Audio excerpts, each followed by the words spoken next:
What's up, guys? I just got off work not long ago and quickly made a run to the store to get a couple of decent targets, I guess. I recently picked up a Smith & Wesson M&P Sheild EZ 30 Super Carry. Why? Because it was an incredible deal and it kind of made sense to go ahead and get it. Very good deal. Prior to that, I'd never really even heard of a 30 Super Carry, or if I heard about it, I never gave it much thought. But since it was such a great deal, why not? After doing a little reading about the caliber and the pistol, basically Federal Ammunition designed it to kind of bridge the gap between 380 ACP and 9mm in terms of carry. You know, a lot of people like the 380 because it's a small size and it's easy to slip into your pocket or what have you. But the 9mm, you know, there's no denying the stopping power that it does have. So Federal decided to try to come up with a new caliber that was a good compromise, and it could be in a smaller framed pistol, which could be, again, easy to carry, easy to conceal. Not all 9mm are easy to conceal. They do have compacts or micros or what have you, which obviously are easy, but you kind of lose capacity in your magazine for the smaller ones. So anyway, I decided to just come out and have a little fun and compare. This is the 9mm or 30 Super Carry Sheild EZ. I'm not really going to talk about the gun so much as just, you know, have a little fun with the caliber. And I'll be comparing it to my Browning Black Label 380. And this is the closest I have to a compact 9mm. This is my Bull Armory Cherokee. This actually is a double stack magazine, and the only thing that makes it compact is the length of the barrel. Other than that, it's a full-size frame, and it's quite heavy. I would not want to have this in my pocket. But anyway, I got some water jugs. I'm just gonna take a few shots and see what kind of blowout I get. And I got some butternut squash. Now, I got those because it was a little bit, you know, firm, resilient, whatever. And honestly, I got it because I thought they were cheap. I thought they were $1.37 a piece. Got to the register, found out that I was wrong, and it was $1.37 per pound. So I ended up paying a lot more money than I anticipated, which makes me mad. So I can't wait to blow them up. Just to show a little difference in the size, this is the 380 30 Super Carry and 9mm. As you can see, whoops, that 30 is a little more slender than the other two. That's where the extra capacity for your magazine comes into play. I did want to mention that, like I said, they designed this to basically have the power of a 9 with the capability of having more in your magazine. There's all kinds of information out there. You can go to the Smith & Wesson website, you can go to the Federal Ammunition website, Wikipedia for a 30 Super Carry. Basically, the 30 Super Carry was designed to be comparable to a 9mm with the power and velocities and all that kind of stuff. In a lot of ways, the 30 exceeds 9. In some ways, it falls a little short, and in other ways it pretty much stacks up neck and neck. I've been playing with it a little while and I kind of enjoy it. It's very low in recoil, and it appears to have plenty of stopping power, and plus it's just an oddball caliber, and I like oddball stuff because I am kind of an oddball. But anyway, let me get back at it, get loaded up, put some holes in some things.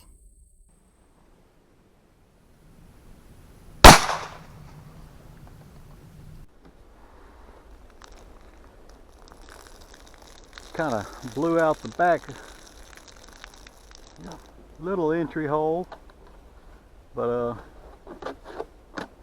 yeah, I think it's gonna hurt, most definitely.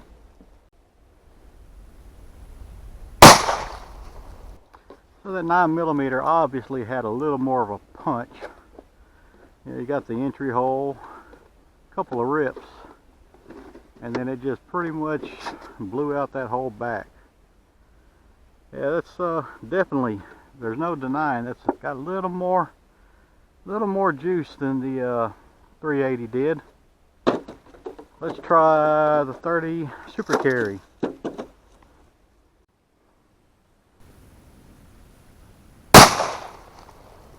Wow. So that 30 Super Carry wasn't playing around. It looks like that's our entry, which it opened it up pretty good.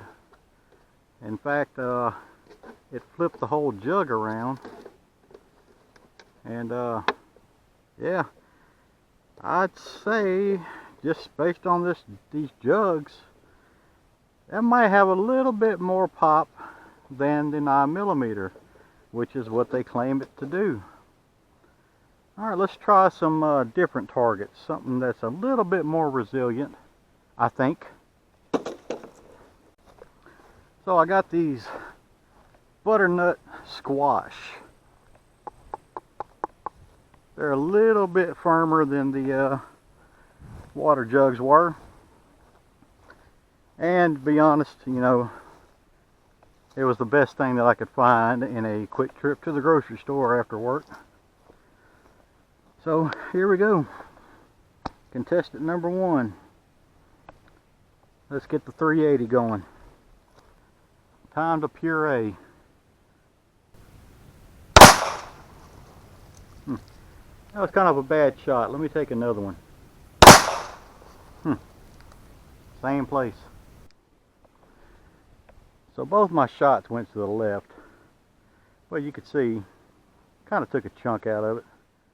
All right, round 2, 9mm.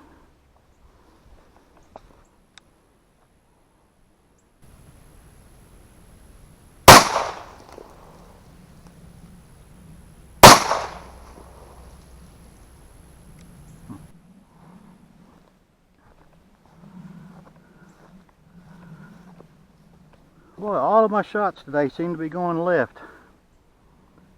Let's give it one more go.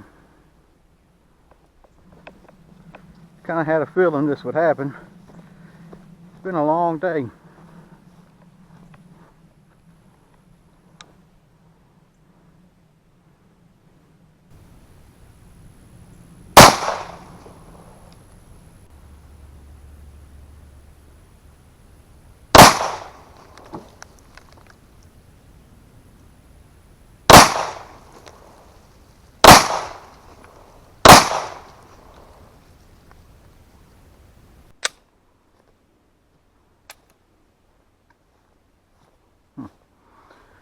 Well, I went ahead and took a few shots, and as you can see, I definitely made contact with it.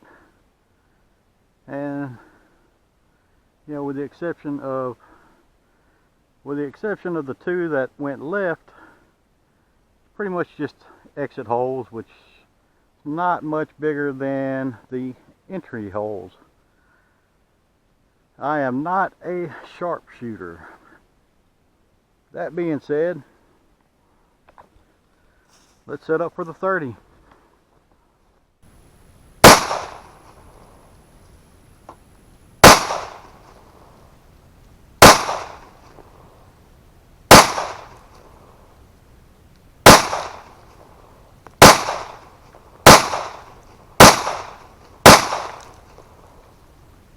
I'll admit, I dumped it just because that was fun.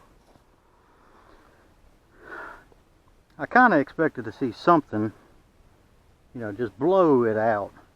Nothing really did. But, and I kind of regret just dumping it because now I'm not really sure what I'm looking at. These look like the entry side. and I'm guessing these are the exit because they're kind of pooched out a little bit. But that's definitely gonna hurt. I would say that the 30 Super Carry is definitely not any weaker than a 9mm, and you do get the extra capacity in the magazine, so cool. Alright, so I had a little bit of fun. Everything didn't go exactly as I planned for it to. Probably not a good idea to do this after a long, miserable day at work, but after a crap day, I just wanted to shoot something, so I might as well bring a camera along. I'm kind of impressed with the 30. The targets that I had today might not be the best for really showing what any of those calibers are doing, but it's the best that I could do with what I got. It'd be awesome to get some actual ballistics gel, but they don't sell that at the dollar store, and it's a little out of my price range. So water jugs and butternut squash it is. I for some reason with both the 380 and the 9, I was kind of shooting low and left. I don't know why. Just a bad day, I guess. I don't know. With that 30, I got a little carried away and ended up giving it the whole mag, or as the kids say, I gave it the whole clip. But yeah, I mean, it's kind of obvious, no matter what you carry, it's gonna have some effect. That 30, it's very new. I didn't realize how new it was. It didn't debut until 2022, so it's maybe 2 years old at best.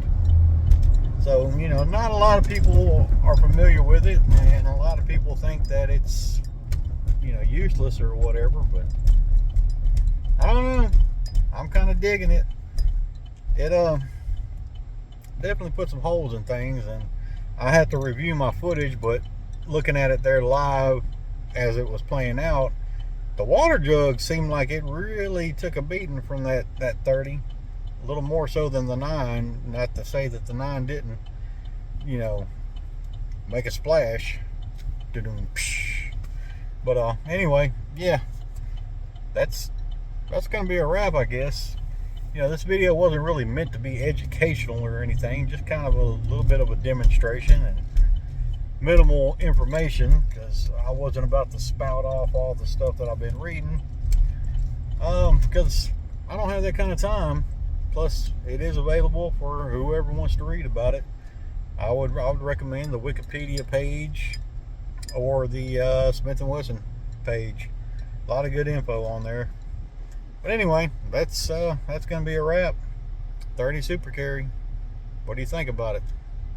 I dig it. See y'all next time.